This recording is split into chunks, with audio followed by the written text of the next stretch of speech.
एक सबसे बड़ा क्वेश्चन जो बच्चे के दिमाग में रहता है कि सर सीए इंटर में हमारा जो पेपर टैक्सेशन का है ना, उसको हम किस तरह से पढ़ें कि वो हमारा स्कोरिंग बन जाए और कम से कम 80-90 मार्क्स उसके अंदर हमारे आए। क्योंकि ना काफी सारे बच्चों को लगता है सर पेपर हम जब पढ़ते हैं तो आसान लगता है, बट जैसे ही हम बाद में उसको उठाते हैं हमें क्वेश्चन प्रोविजन ध्यान में नहीं आते। तो किस तरह से प्रोविजन हम पढ़ें कि पेपर हमारा बहुत सही बन जाए और पेपर में जब हम इसके क्वेश्चन सोल्व करें तो नंबर हमारे बिल्कुल बढ़िया से आने चाहिए। अब एक्चुअल में क्या है, बच्चे ना इसके अंदर कुछ मिस्टेक्स करते हैं, और अगर वो मिस्टेक्स कंटिन्यू रहेंगी तो आपके एग्जाम में कहीं ना कहीं दिक्कत आएगी। और ये मैं कुछ बच्चों में जब मैं क्लासेस लेता हूँ तो मैं देखता हूँ काफ़ी सारे बच्चों को वो मिस्टेक करते हुए।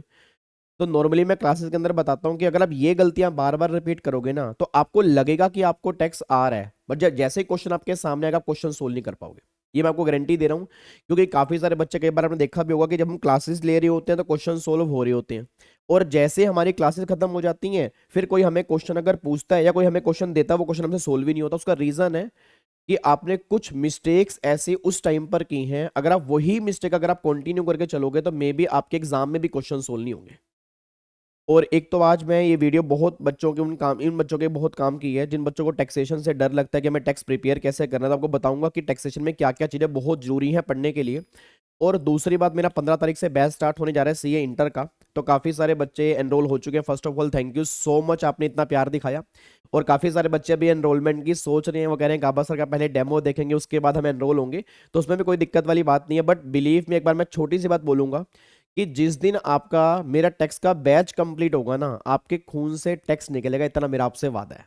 मतलब टैक्स पॉजिटिव होगा, मतलब कहते हैं ना ओ पॉजिटिव बी पॉजिटिव, आपका टैक्स पॉजिटिव होगा, तुम देख लेना चाहिए। ठीक है जी, चलो अभी तो सुनो ध्यान से। पहले मैं मेन बात वो करता हूँ जिनको जिनको भी टैक्स से डर लगता है कि टैक्स में पढ़ना कैसे है, तो कुछ बातें आपको बहुत ध्यान देनी है। और अगर हो सके तो एक नोटबुक लेके बैठ जाना, एक पेन लेके बैठ जाना। अगर आपको टैक्सेशन से आज तक भी कभी डर लगा है या फ्यूचर में कभी भी डर लगेगा, इस पेज को देख लेना कि हम कहाँ कहाँ पे गलती कर रहे हैं और हमें कहाँ पे गलती नहीं करनी है, तो आपके मार्क्स बहुत बढ़िया आएंगे, इतना मेरा आपसे वादा है जी। इधर सुनो ध्यान से, मैं कहना क्या चाह रहा हूँ, अब एक बार यहाँ पे चेक करना कि बहुत सारे बच्चों को ये डाउट है सर हमें टैक्स प्रिपेयर कैसे करना है, हम क्या क्या मिस्टेक्स करते हैं, वो मिस्टेक्स प्लीज आप हमें बताएं। तो सबसे पहली बात, अगर आपको टैक्स में अच्छे नंबर लेने हैं, क्योंकि मेरे को लगता है कि टैक्स एक प्रैक्टिकल पेपर है, मतलब जीएसटी में थोड़े बहुत प्रोविजन बेस्ड क्वेश्चन बन सकते हैं, बट इनकम टैक्स 50 नंबर का है, 50 नंबर का ऑलमोस्ट प्रैक्टिकल बनता है। जीएसटी के अंदर शायद 5 या 10 नंबर का प्रोविजन पूछ सकते हैं, बट वो भी ऑलमोस्ट प्रैक्टिकल है। तो मतलब टैक्स में आप 80-90 मार्क्स अच्छे से स्कोर कर सकते हो, प्रोवाइडेड अगर आपने कुछ बातों का ध्यान रखा हो। तो सबसे पहली बात ना, आपको टैक्सेशन में ना पहला पॉइंट मैंने लिखा है कि 3P, मतलब 3P आपको ध्यान देने हैं। अब 3P का मतलब क्या है? सबसे पहला प्रोविजन की अंडरस्टैंडिंग। क्योंकि मुझे लगता है कि कई बच्चों से जब मैं पूछता हूँ ना प्रोविजन, तो मतलब वो सुना तो देते हैं बट उसमें से अगर मैं कोई क्वेश्चन पूछ लूंगा ना वो बता नहीं पाएंगे। तो मतलब मुझे कई बार ये फील होता है कि आपने ना प्रोविजन समझे नहीं है, प्रोविजन को ना क्रैम की है। मतलब जैसे मैं कई बार बोलता हूँ, मैंने कहा चलो ऐसा करो मैं तुम्हें 5 मिनट दे रहा हूँ और 5 मिनट के बाद ना मैं तुमसे पूछूंगा, तो बच्चे टेक्स्ट को याद कर रहे हैं। बच्चा कह रहा है मतलब रेजिडेंशियल स्टेटस में 182 डेज चेक करते हैं यहाँ। मतलब मैं ये सोचता हूँ पहली बात तो ये कोई पेपर थ्योरी बेस्ड पेपर नहीं है, ये पेपर बिल्कुल प्रैक्टिकल लाइफ से लिंक है, और ये पेपर हमारी जान है यार। मतलब ये पेपर हमारी लाइन है। सीए फाइनल के अंदर 2 पेपर हमारे टैक्स के हैं, और सीए का नाम ही मार्केट में किस लिए है? टैक्सेशन के लिए, ऑडिट के लिए। आपने सुना होगा, सिंपल बात है, जब भी हमें टैक्स में कंसल्टेंसी कहीं पर भी लेनी होती है तो नाम सीए का ही आता है। तो मतलब ये पेपर तो हमें रटना है, हमें सोचना भी नहीं है। इस पेपर को हमें इस तरह से पढ़ना है कि हमारी प्रैक्टिकल लाइफ इससे लिंक करती है, और अगर हमारा बेस सी इंटर का क्लियर होगा तो सीए फाइनल हमारे लिए बहुत ईजी हो जाएगी।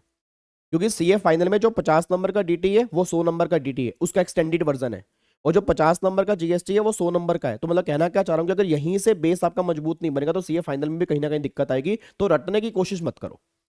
मतलब जो भी आप प्रोविजन पढ़ रहे हो ना, उस प्रोविजन को समझ के चलो कि प्रोविजन लॉ मेकर ने क्यों लिखा, क्या रीजन था। अगर आपने उसका रीजन समझ लिया ना तो ऑटोमेटिकली सारे प्रोविजन आपको याद हो जाएंगे। तो पहली बात ये निकल के आ रही है कि पहला कि प्रोविजन की अंडरस्टैंडिंग आपको बहुत अच्छे से होनी चाहिए। मतलब प्रोविजन याद नहीं होना चाहिए, प्रोविजन को समझाओ कि आपने प्रोविजन एक्चुअल में क्या कह रहे हैं। सेकंड पे यहाँ पे निकल कर है प्रैक्टिस।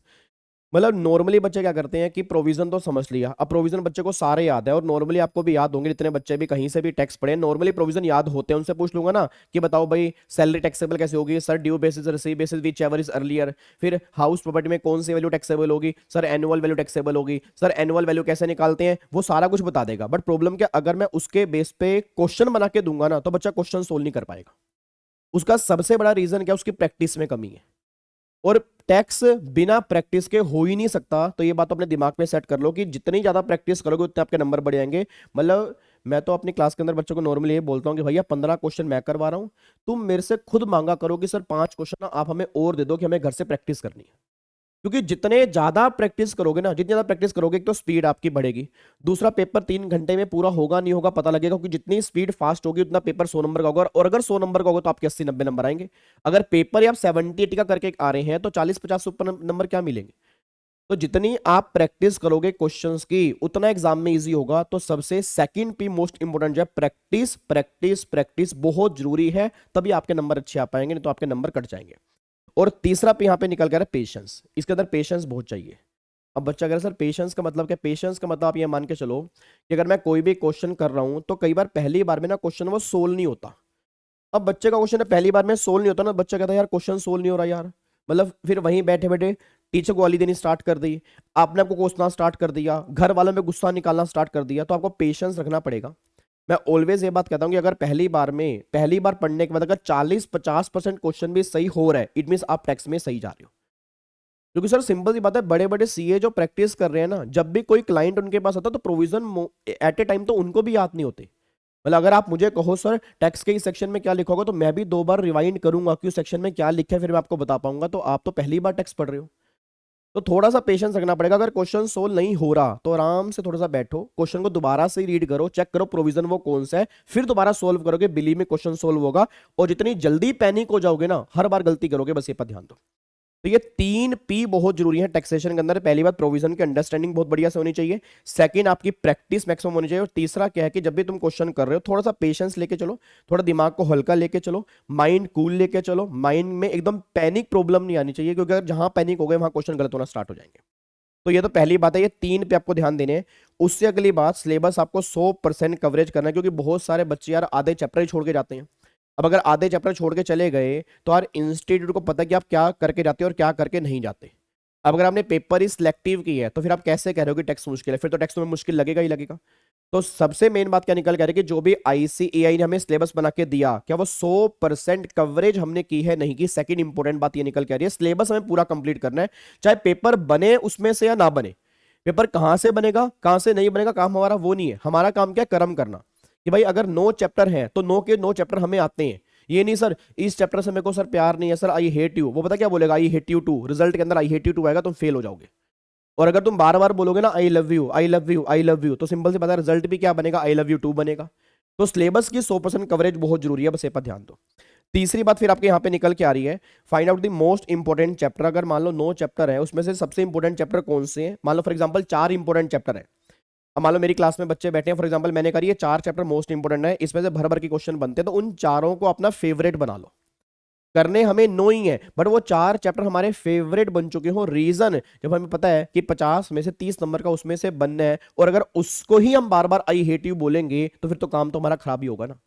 अब बच्चे कहते हैं सर इनकम टैक्स के अंदर सर मतलब कैपिटल गेन का चैप्टर छोड़ जाऊं, सर पीजीपी का चैप्टर छोड़ जाऊं। अब एक बात मेरे को बताओ यार, पीजीबीपी और कैपिटल गेन और अदर सोर्स आपस में तो इनकम टैक्स की जान है, इसके बिना क्वेश्चन बनेंगे ही कैसे? आप सब जानते हो सीए इंटर के अंदर वो सिंपल सिंपल क्वेश्चन ही बनेंगे सर, मतलब मिक्स क्वेश्चन बनेंगे।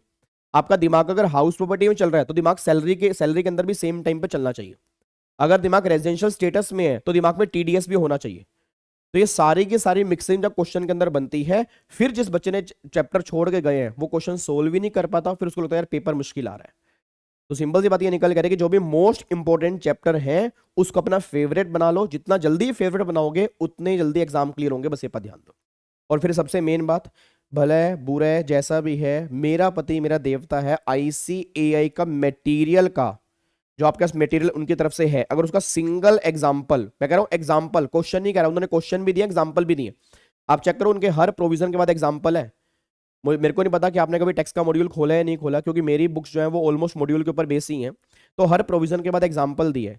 अब अगर उस प्रोविजन के बाद एग्जांपल दिया, अगर वो अपने एग्जांपल भी स्किप किया है तो हम अपने पैर पे खुद कुल्हाड़ी मार रहे हैं।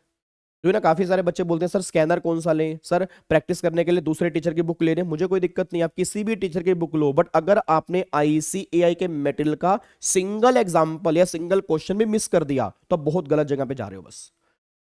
तो पहले तो उस मॉड्यूल की कम से कम 2 से 3 बार रिवीजन होनी चाहिए। मैं दोबारा बोलूंगा, क्वेश्चन नहीं कह रहा, एग्जाम्पल भी कह रहा हूं, क्योंकि कई बार जब वो क्वेश्चन बनाते हैं 8 नंबर का या 10 नंबर का, उसमें वो पॉइंट्स डाल देते हैं और वो वही पॉइंट्स होते हैं जो उन्होंने एग्जाम्पल के अंदर डाले होते हैं मॉड्यूल के अंदर।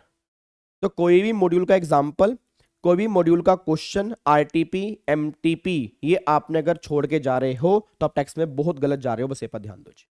तो कुछ बातें आपको ऐसी हैं कि आपको बहुत ध्यान देने, जिनके भी एग्जाम मई 24 में है या नवंबर 24 में एग्जाम है। तो मेरा बैच जब 15 तारीख को स्टार्ट होगा तो ऑलरेडी मैं क्लास के अंदर बताऊंगा ही बताऊंगा, बट मेनली मई 24 वाले बच्चों को ध्यान दें, ये सारी की सारी बातें आपके लिए बहुत जरूरी है अगर आपको अच्छे नंबर लेने हैं, बस ये पर ध्यान दो, ठीक है जी।